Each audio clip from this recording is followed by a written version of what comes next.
जैसे कि चैप्टर 264 के ऑफिशियल ट्रांसलेशन आ चुके हैं, जिसमें कि क्लियरली मेंशन्ड है कि क्यों एंजल का जो जैकब्स लैडर है सुकुना पे आगे काम नहीं करने वाला। और इसी के साथ साथ हमें छोटी सी हिंट भी दी गई है कि अभी जो ये सुकुना की ट्रू फॉर्म है ये स्टिल काफी ज्यादा कमजोर है कंपैरिजन टू हायनेरा वाली फॉर्म से, लेकिन स्टिल बंदा इतने सारे सोर्सेस को ढेर कर चुका है। लेकिन सबसे बड़ी हाईलाइट इस चैप्टर की ये है कि यूजी फाइनली अपना डोमेन यूज करता है। अब वो डोमेन एग्जैक्टली क्या है, कैसे वर्क करेगा, यही सब डिस्कस करेंगे इस वीडियो में। So if you are interested keep watching. तो पिछले चैप्टर में हमने देखा था कि यूटा प्लानिंग के साथ तो बढ़िया आता है कि गोजो की बॉडी यूज करेगा, सुकुना को धूल चटाएगा सिर्फ 5 मिनट में, लेकिन खुद धूल चाट जाता है सिर्फ 3 मिनट में। इसके बाद तोदो और यूजी को वापस से फाइट में करना पड़ता है और कॉर्नर भी कर देते हैं सुकुना को बुरी हालत करके उसकी। और सोने पे सुहागा वहाँ पे हना भी एंट्री ले लेती है अपने जैकब्स लैडर के साथ और सुकुना को कम्प्लीटली ऑफ गार्ड पकड़ते हुए अपना जैकब्स लैडर लैंड करती है। और एग्जैक्टली इसी पॉइंट से चैप्टर की शुरुआत होती है, जहाँ पर की एंजल का जैकब्स लैडर लैंड तो होता है सुकुना पे, लेकिन क्योंकि यूजी और तोदो भी आस पास ही थे सुकुना के, तो वो अटैक उन पर भी लैंड हो जाता है और सुकुना उस अटैक से बच के ना निकल पाए किसी भी हालत में। इसके लिए यूजी जमीन में एक पंच लैंड करता है, जिसकी वजह से पूरा का पूरा बेस डगमगाने लग जाता है सुकुना, और इस तरह सुकुना पे एंजल का अटैक ढंग से लैंड हो जाता है। But as we all expected Sukuna पे इस अटैक का जरा सा भी असर नहीं पड़ता। हाँ, थोड़ा बहुत डैमेज पहुंचता है ऑब्वियसली, लेकिन उस अटैक को ना सिर्फ सुकुना झेलता है बल्कि हवा में प्रेजेंट चट्टानों के थ्रू हना की तरफ भी बढ़ रहा होता है, जो देख के हना कम्प्लीटली शॉक्ड। और इसी के बाद सुकुना के मन में क्या चल रहा है हमें ये रिवील कराया जाता है कि ये जैकब्स लैडर यूटा वाले जैकब्स लैडर से अलग, क्योंकि इसका साइज काफी ज्यादा बड़ा है, बहुत ज्यादा एरिया को कवर अप कर रहा है। That's the reason why Yuta के जैकब्स लैडर से तो सिर्फ सुकुना को डैमेज पहुंचा था, लेकिन इस जैकब्स लैडर से यूजी और तोदो को भी डैमेज पहुंचेगा, जिस वजह से वो कम्प्लीटली फ्री है हना की तरफ बढ़ने के लिए और उस पर अटैक करने के लिए। क्योंकि किंग ऑफ कर्सेस ने सोचा नहीं था कि तोदो या फिर यूजी इस अटैक को झेलते हुए उसे रोक पाएंगे। और सुकुना को हना की तरफ बढ़ते हुए एंजल बोलता है हना step back for a moment, लेकिन इससे पहले कि हना कुछ कर पाती, रिएक्ट कर पाती, सुकुना ऑलरेडी उसके पीछे पहुंच चुका था। और इसी के बाद हमें सुकुना के थ्रू काफी ज्यादा इंपॉर्टेंट चीज रिवील होती है कि क्योंकि एंजल रिकार्नेटेड बॉडी के साथ को एग्जिस्ट करना चाह रहा है, उसकी बॉडी पे कंट्रोल नहीं लेना चाह रहा, दैट्स व्हाई फिजिकल स्ट्रेंथ में एंजल काफी ज्यादा पीछे है किसी भी सॉर्सर से। और इसी वजह से एंजल काफी ज्यादा डिपेंडेंट है अपनी कर्स टेक्निक पर, और ऊपर से क्योंकि हना अपना एक हाथ खो चुकी है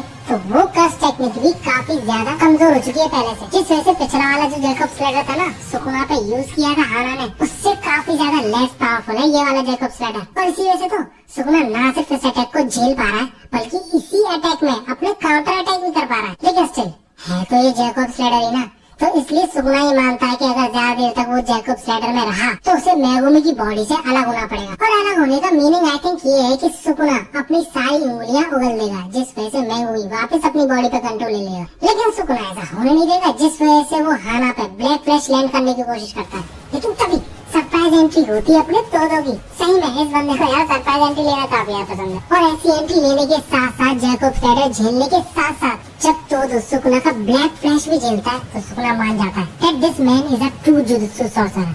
और ऐसा सुकुना ने शायद इसलिए कहा है क्योंकि यार गोजो तो गिफ्टेड था, उसके पास लिमिटलेस थी, 6 साइज थी, तब जाके वो सुकुना को टक्कर दे पाया था। लेकिन वही तोदो इसके पास कोई ऐसी अल्टीमेट कर्स टेक्निक नहीं है, रिवर्स कर्स टेक्निक भी यूज नहीं कर सकता है, लेकिन स्टिल किंग ऑफ कर्सेस से फाइट कर पा रहा है। और सही में यार मैं ही मानता हूँ तोदो में दम तो है। जैकब्स लैडर के अंदर ही सुकुना का ब्लैक फ्लैश झेलना कोई छोटी बात नहीं, लेकिन क्योंकि इस ब्लैक फ्लैश से तोदो और एंजल दोनों ही काफी ज्यादा दूर एक बिल्डिंग में जाके गिरते हैं और कम्प्लीटली इमोबिलाइज हो जाते हैं। कुछ टाइम के लिए वो कुछ कर नहीं सकते थे, इतनी ज्यादा बुरी हालत हो चुकी थी इनकी। तो इसलिए सुकुना डिसाइड करता है कि इन दोनों को तो बाद में देखना। अब बारी है उस ब्रैट की, लेकिन उसे क्या पता था वो ब्रैट ऑलरेडी उसके पीछे पहुंच चुका है, जैसे कि सुकुना हना के पीछे पहुंचा था। और तभी सुकुना को समझ में आता है कि जब वो क्लाइम कर रहा था उस जैकब्स लैडर में तो यूजी भी उसी के पीछे लगा हुआ था, क्लाइम कर रहा था, जबकि उसने एक्सपेक्ट किया था कि यूजी हिल भी नहीं पाएगा उस जैकब्स लैडर में। सही में यार यूजी अभी तक कितनी ज्यादा अनएक्सपेक्टेड चीजें कर चुका है, एटलीस्ट सुकुना का पॉइंट ऑफ व्यू से। और अब तो मुझे याद लगने लगा है कि गोजो ने भी इतना ज्यादा सरप्राइज किया था क्या सुकुना को। तुम सबको क्या लगता है, यूजी ज्यादा बार सरप्राइज कर चुका है सुकुना को या फिर गोजो ने ज्यादा किया था? लेट मी नो इन कमेंट्स। खैर यूजी सुकुना के पीछे पहुंचते ही तुरंत ही उस पर पंच पेलता है, उसके पैरों को पकड़ता है और एक बिल्डिंग में दे मारता है, जिसका सुकुना जैसे तैसे खुद को संभालता है। लेकिन तभी यूजी सुकुना पे वही डिसमेंटल यूज करने की कोशिश करता है, क्योंकि मेगुमी और सुकुना के सोल के बीच की बाउंड्री को टारगेट करता है। लेकिन सुकुना की रिएक्शन स्पीड तो फास्ट थी, तो इसलिए वो उस अटैक से बच जाता है। और मुझे लगा था कि थोड़ी देर तक यही फाइट कंटिन्यू होगी, यानी यूजी और सुकुना की, और फिर से कोई कैरेक्टर इंट्रोड्यूस होगा जैसे कि हर बार होता है। लेकिन इस बार काफी ज्यादा सरप्राइजिंग चीज होती है, सुकुना यूजी को एक पंच पेलता है। और ये चीज सरप्राइजिंग इसलिए थी क्योंकि ये पंच सुकुना ने अपने डैमेज्ड हाथ से मारा था। जी हाँ, सुकुना अपनी रिवर्स कर्स टेक्निक रिकवर कर चुका था, जिसमें कि मेजर रोल पिछले जो ब्लैक पैचेस थे ना उनका था। और आरसीटी रिकवर करने के बाद सुकुना के सिर्फ हाथ सही नहीं होते, उसका मुंह भी ठीक हो जाता है और उसकी आई जो डैमेज थी वो भी सही हो जाती है, और बाकी सारी इंजरी जितनी भी थी सुकुना के बॉडी पे वो सारी हील हो जाती है। सुकुना बिल्कुल नए जैसा बन जाता है जैसा कि फाइट की स्टार्टिंग में था। Are you serious right now, bro?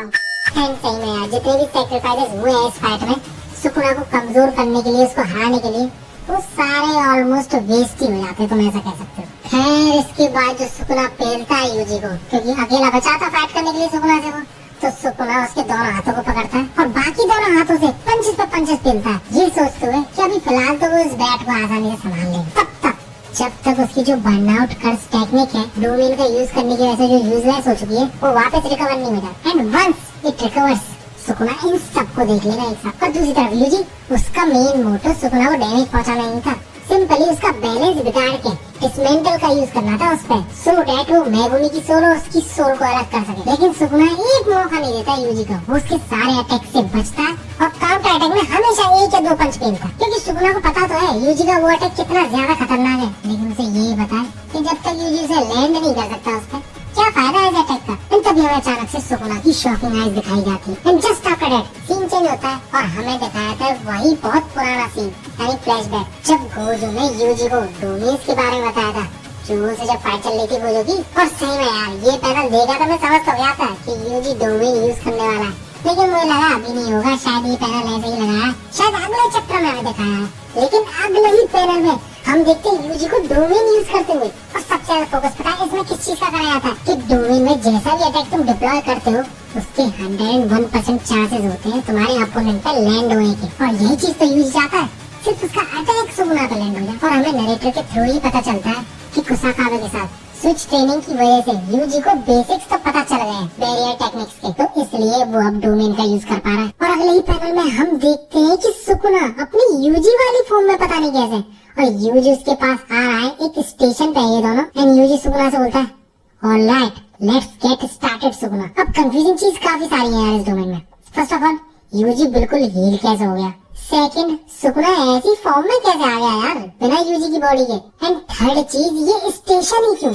तो इनमें से मेरे पास एक तो आंसर है, ये स्टेशन शायद इसलिए है क्योंकि यूजी की लाइफ का सबसे बड़ा इंसिडेंट जिसका की बहुत बड़ा इम्पैक्ट है उसकी लाइफ पर शिबुया स्टेशन में ही हुआ था। लेकिन क्वेश्चन है ये एनवायरनमेंट कैसे मदद करेगा यूजी की उसका अटैक लैंड करने में। खैर तुम लोगों का क्या ख्याल है इस डोमेन को लेके मुझे कमेंट से बताना, सबसे इंटरेस्टिंग कमेंट को मैं पिन करूंगा। ताकि वीडियो अच्छी लगी तो लाइक जरूर करना, ये चैप्टर तुम्हें कैसा लगा इसको रेट भी करना। मेरे हिसाब से 9 आउट ऑफ 10 है, only because of one thing, Yuji ने इसमें डोमेन यूज किया। बाकी इस चैनल को सब्सक्राइब भी कर लेना ऐसी वीडियोस के लिए। मिलते हैं अगली वीडियो में।